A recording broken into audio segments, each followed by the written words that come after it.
Olá galera da terceira série, meu nome é Anderson e estamos aqui hoje para uma aula de língua portuguesa relacionada ao módulo 12 da apostila de vocês de língua portuguesa, ok? Um módulo que é chamado de as palavras e a semântica. Antes de entrarmos no conteúdo propriamente dito, é importante nós relembrarmos que os estudos que envolvem a língua portuguesa, os estudos que envolvem analisar uma língua, né, seja ela o inglês, o português, o espanhol, o francês e por aí vai, esse estudo ele é dividido em vários ramos, né? Então vocês já estudaram em algum período a morfologia, que é o quê? É aquele estudo que vai pegar palavra por palavra e vai pegar os elementos dessas palavras para tentar entender como elas se formaram. Então é na morfologia que vocês vão estudar sufixo, prefixo, radical, desinência, vogal temática, certo? Cada pedacinho de uma palavra, isso é a competência da morfologia. Nós temos a competência da sintaxe, que estuda o quê? Estuda as relações sintáticas entre as palavras, as frases e por aí vai.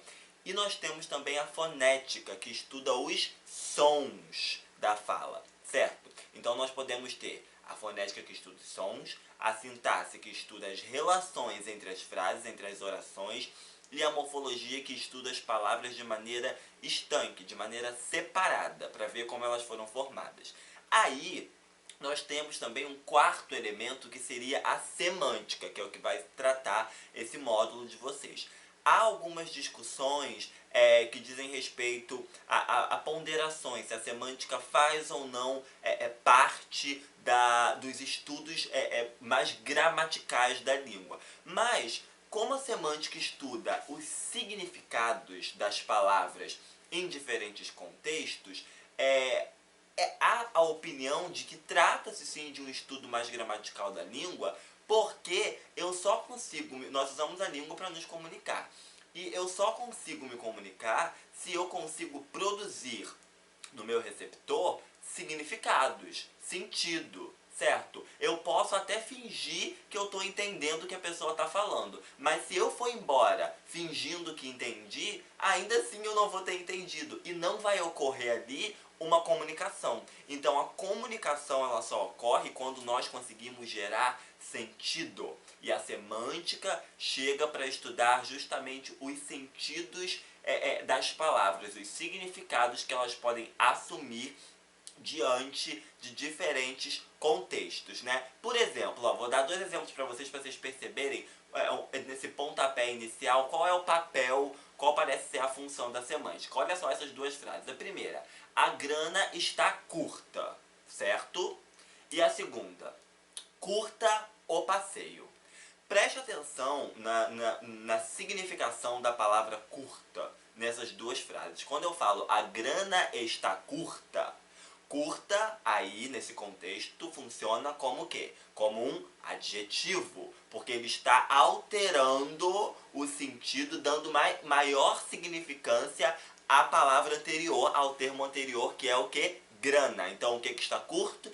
A grana, né? Eu estou adjetivando ali grana, dinheiro, né? Agora, quando eu digo curta o passeio, curta não funciona mais como adjetivo, está funcionando agora como o quê? Como um verbo. Um verbo no modo imperativo, que é uma ordem, né? Um pedido, curta o passeio. Percebam, só nessas duas frases já dá para a gente estabelecer um conceito semântico. Estabelecermos o quê? Que o uso da palavra curta na primeira oração está relacionado a uma adjetivação e o uso da palavra curta na segunda oração está relacionada a um uso verbal. E aí muda-se o sentido de uma oração para outra. Isso é o que estuda a semântica. A semântica vai estudar que significados as palavras podem assumir em diferentes contextos, ok? Vamos trabalhar muito com o conceito de contexto, ou seja, ali o ambiente linguístico em que eu estou, a situação comunicativa que eu estou pode alterar o significado de determinadas palavras, ok? Na apostila de vocês há uma definição interessante que eu acho que vale a pena a gente dar uma lida, tá aparecendo aí pra vocês. Olha só. como atores da comunicação. As pessoas expressam mais corretamente as ideias e estão mais aptas a entender as ideias alheias se forem competentes para lidar com vocábulos e seus significados, utilizando-os ou decodificando-os sem perder de vista o contexto em que se produzem. Aí falou mais uma vez em contexto. Então eu produzo significados sem perder de vista o contexto em que eu estou.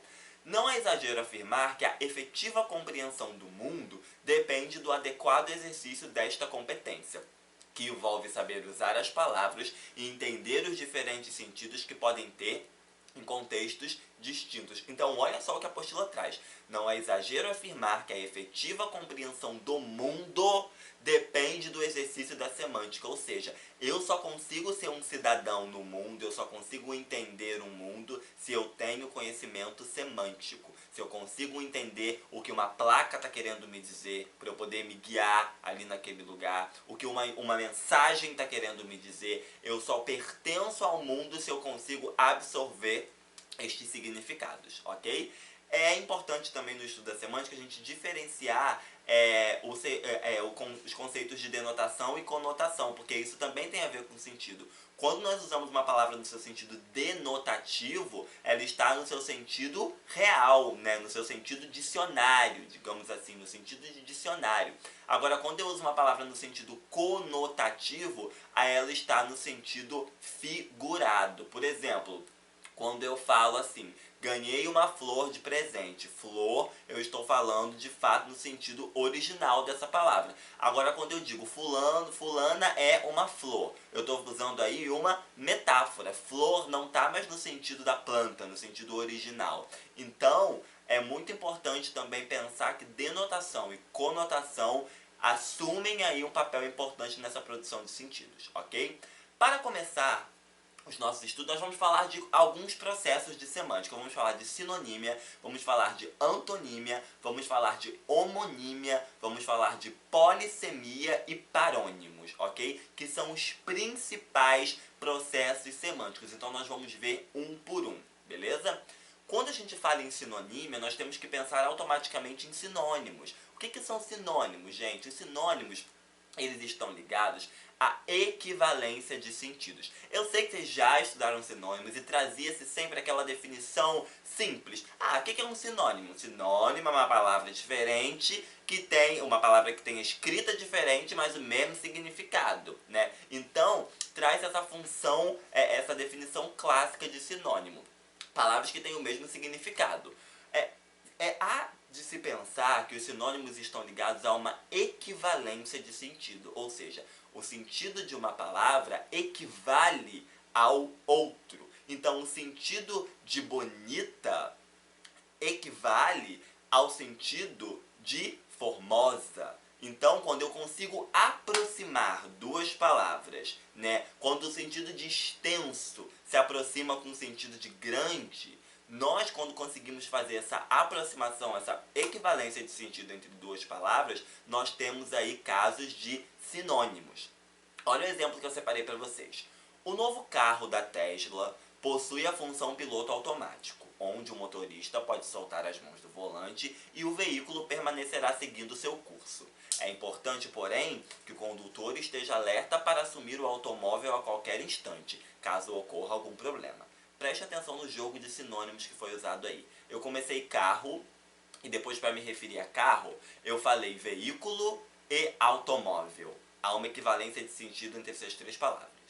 Depois eu falei de motorista e usei condutor, que também se aproxima de motorista. Então, assim que nós fazemos o uso de sinônimos, nós usamos palavras que trazem uma equivalência de sentido, não para na hora da prova marcar, marque o sinônimo de feio, aí você vai lá e marca a opção horrível. Não, o estudo de sinônimos tem que aparecer dessa maneira, contextualizado, para ficar claro que o seu grande objetivo de empregar, de conhecer e de empregar os sinônimos é trazer uma elegância à maneira como vocês escrevem, e evitar repetições. Imagina se em todo lugar ali onde eu botei veículo e condutor eu colocasse carro. Ia ficar repetitivo. O novo carro da Tesla possui a função piloto automático, onde o motorista pode soltar as mãos do volante e o carro permanecerá seguindo seu curso. É importante, porém, que o condutor esteja alerta para assumir o carro. Ficou muito carro. Então, quando eu repito muito uma palavra,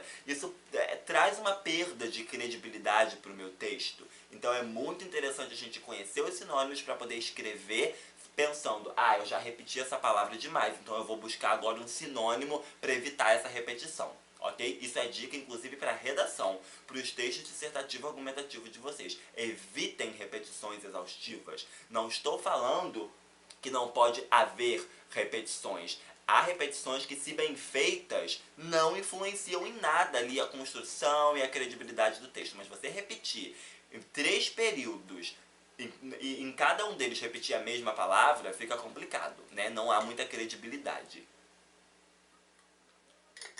Uma outra discussão envolvendo os sinônimos é a discussão de que há ou não sinônimos perfeitos. E essa é uma discussão interessante. Por quê? Porque a gente volta para o contexto.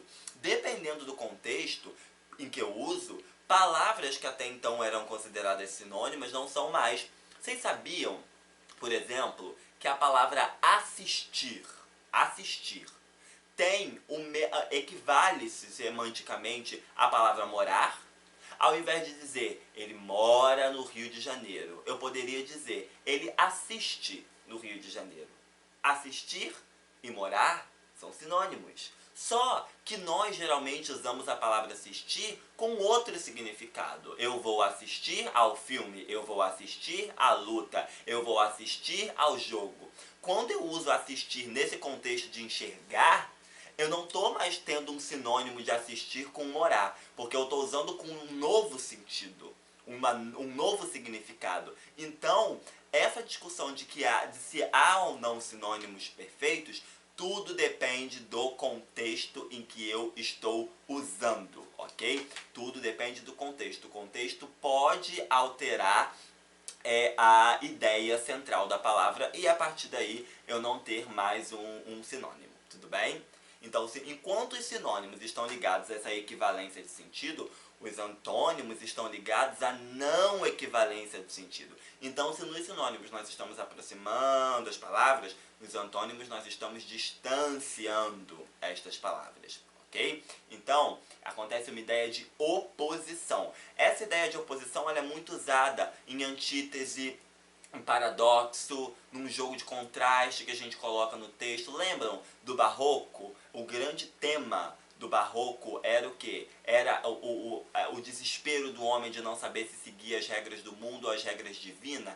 E aí os poemas, os textos barrocos geralmente trazem um eu lírico em conflito. E para expressar esse conflito eu tenho que usar muita antítese, céu e inferno, e amor e ódio, para poder mostrar esse eu lírico ali conflituoso. Essa é a ideia da antonímia. É você não mais aproximar, mas afastar essas palavras, até o momento em que elas viram totalmente opostas. Não tenha nenhuma relação ali entre elas. Eu trouxe o exemplo de uma música, e aí entra mais uma vez a questão do contexto, porque vocês só conseguem perceber que foi usada uma ideia de contraste aí se vocês pensarem no contexto da música. É uma música da cantora Karina Burr, cantora de Recife, Karina Burr, em que ela está nessa música inteira, a música é chamada Eu Sou um Monstro, e nesta música ela está refletindo sobre a ideia de que as mulheres, por causa de estereótipos, só estão interessadas em assuntos de beleza, em assuntos de amor, em assuntos de sensibilidade, e não têm a capacidade de pensar em mais nada além disso. Parece que só pensam, por causa dos estereótipos, só pensam em beleza, só pensam no príncipe encantado, só pensam nisso. Então a Karina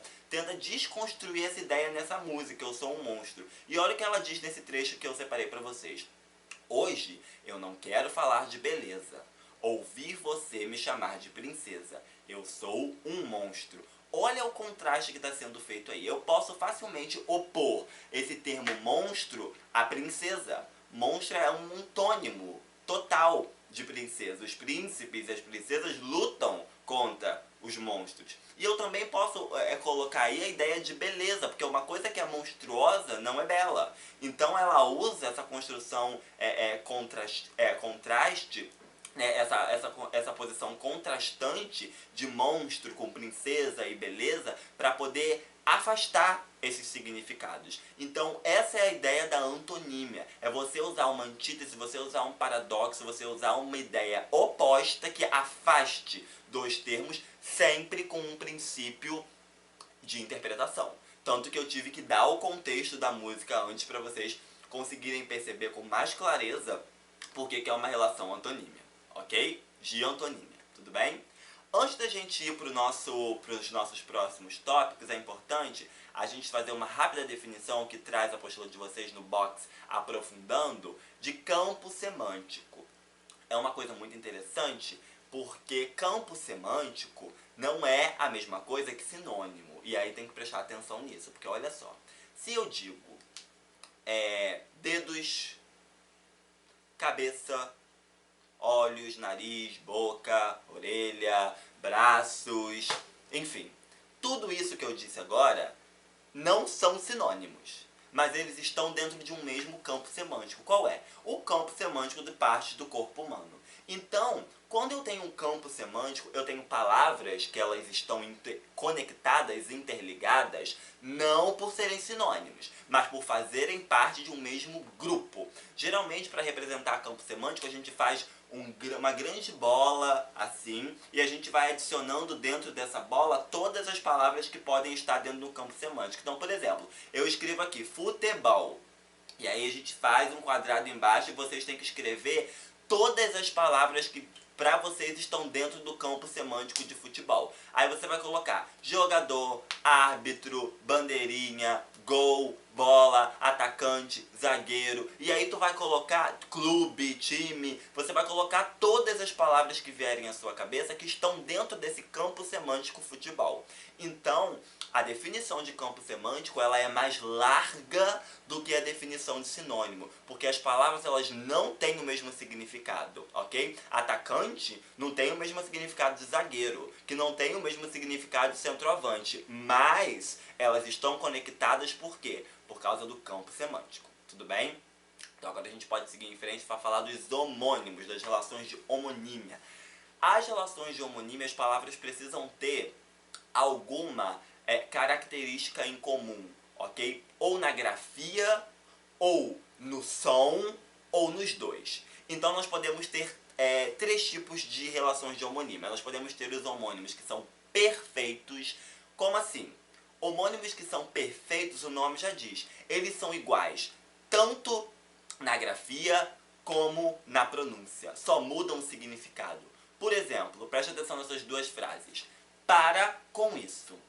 E a segunda frase. Caminharam para o exterior do hotel.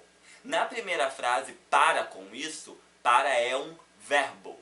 No sentido, no modo imperativo, uma ordem. Para com isso.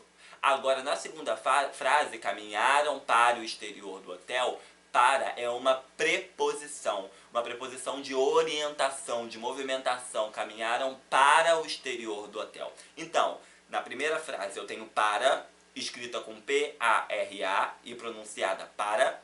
Na segunda frase eu tenho para, escrita com P-A-R-A e pronunciada para. Então o que muda? Os significados. Então os homônimos perfeitos, as palavras precisam ser iguais na escrita, na pronúncia. A única coisa que muda é o significado, ok? Diferentemente dos homônimos heterográficos. Gente, gráfico lembra de grafia, que lembra de escrita. Então, quando eu tenho homônimos heterográficos, significa que a diferença deles vai estar onde? Na grafia e não na pronúncia. Por exemplo, quando eu digo acento e acento, para vocês ouvindo parece a mesma palavra, mas não é, porque eu posso ter acento com C e acento com dois S. Esse é um caso de homônimos heterográficos, porque a diferença está na escrita. Acento com C e acento com S, com dois S. As duas têm a mesma pronúncia, mas há uma diferença na escrita. Acento com C representa uma ideia de acento gráfico, né? Acento circunflexo, acento agudo e por aí vai. E acento com 2 S's tem a ver com o acento de lugar para pessoas poderem se sentar. Então esse é um exemplo de uma palavra que é palavras que são homófonas heterográficas. Diferentemente das homófonas heterofônicas. Se gráficas lembra grafia, que lembra escrita, fônicas lembra fono, que lembra a fala ou a pronúncia. Então, por exemplo, eu posso ter colher e colher. Agora, vocês percebam que voltamos à escrita igual. Colher se escreve do mesmo jeito que colher, mas eu tenho agora uma diferença fonológica, né? Colher como substantivo, a colher, né? E colher como verbo, né? De colher alguma coisa, ok? Então nós podemos ter essas 3 relações homônimas, ok? Os homônimos perfeitos, os homônimos heterográficos e os homônimos heterofônicos, tudo bem?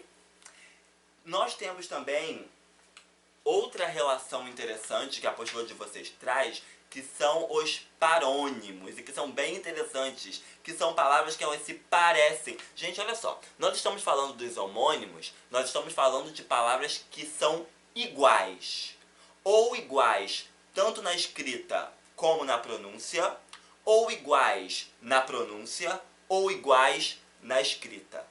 Agora, quando nós falamos de parônimos, nós estamos falando de palavras que se parecem. Elas não são iguais. Elas apenas têm a escrita parecida, a pronúncia parecida, mas não tem nenhuma relação de igualdade, ok? Então, essa é a diferença de homônimos e parônimos. Homônimos vão sempre girar em torno de uma igualdade, seja uma igualdade no som, uma igualdade na escrita, ou nos dois ao mesmo tempo. Agora, os parônimos vão estar numa relação de parecimento. Então, olha só, soar, de produzir um som, e suar, de transpirar. Um é com O e o outro é com U. Mas parece, tanto a escrita quanto a pronúncia, por isso que é parônimo. Então nós temos aí ratificar e retificar, infligir e infringir, mandado e mandato, tráfego e tráfego. Então são palavras que se parecem na escrita, se parecem na pronúncia, mas não são iguais, ok? Em nenhum aspecto. Estes são os parônimos, beleza? Nós podemos ter também a polissemia. O que é a polissemia? A polissemia, quando a gente aborda palavras que podem ter mais de um significado. O exemplo que a apostila traz de vocês, clássico, é o exemplo de gato. Eu posso ter gato no seu sentido original, né? E eu posso também usar essa palavra gato com diversos outros sentidos para falar que fulana é uma gata, ou falar de gato no sentido de uma ligação clandestina, internet que seja gato, TV a cabo que seja gato. Então eu posso usar gato em diferentes contextos. Essa é uma relação polissêmica, ok? De polissemia, poli, vários, sema, sentido. Então de vários sentidos. Eu gosto de dar sempre o exemplo de uma questão que caiu na UERJ. Uma vez está aparecendo aí para vocês a charge da questão, que era um grupo com cartaz falando, nós viemos aqui lutar contra o sistema. E aí o carinha que estava na porta falava, mas o sistema está fora do ar. O que gera o humor nessa tira? É o sentido polissêmico da palavra sistema. O grupo estava falando sistema como sistema político, sistema vigente. E o carinha estava falando do sistema o quê? Tecnológico. O sistema está fora do ar. Então, esse é um exemplo clássico também de polissemia. Uma palavra que pode assumir diversos sentidos, tá? E para a gente fechar essa aula super informativa, nós temos o que chamamos de expressões idiomáticas. Por que o estudo das expressões idiomáticas está dentro do estudo de semântica? Pelo seguinte motivo, porque as expressões idiomáticas elas estão ligadas a valores culturais, a valores ancestrais. Então, uma cultura vai entender, enquanto outra não vai, né? Por exemplo, quando eu digo assim, armar um barraco, que é uma expressão de você arrumar briga, bater com o nariz na porta, que é não encontrar ninguém em casa, bater as botas, que é falecer. Essas expressões são muito bem entendidas aqui no Brasil porque elas estão ligadas com a nossa história, com a nossa cultura, com a nossa ancestralidade. Se a gente chega em outros países usando esses ditados, eles vão terminar indo para o sentido que eu falei lá no começo da aula, para o sentido denotativo, o sentido real, né? Não tem como nós usarmos todas essas expressões, nós traduzirmos essas expressões, porque não daria certo. Simplesmente não daria certo. Por exemplo, quando eu digo assim, cara de pau. No Brasil todo mundo entende. Agora eu vou lá nos Estados Unidos e vou falar, oh, face of wood. A pessoa não vai entender nada que eu tô falando. Porque essa é a tradução literária de cara de pau, face of wood. E aí? Os americanos não vão entender. Ah, você, you are a face of wood. Não vai produzir sentido, porque uma construção brasileira, é uma construção que faz sentido aqui na nossa cultura, ok? Por isso que as expressões idiomáticas estão dentro do estudo da semântica, porque elas dizem respeito também a significado, só que num sentido mais restrito, a uma cultura, a uma ancestralidade em si, ok? Então é isso, gente. Nós estudamos hoje o conceito de semântica, que estuda o significado das palavras de acordo com o contexto. Vimos as relações de sinonímia, antonímia, paronímia, polissemia e homonímia. Vimos as expressões idiomáticas e vimos também a definição de campos semânticos, tudo bem? Então é isso. Estudem, porque semântica é um conteúdo geralmente cobrado nos vestibulares. Estudem principalmente os sinônimos para poderem usar bem deles na escrita, ok? Quando forem escrever o texto dissertativo argumentativo da redação de vocês. E é isso, galera. Até a próxima.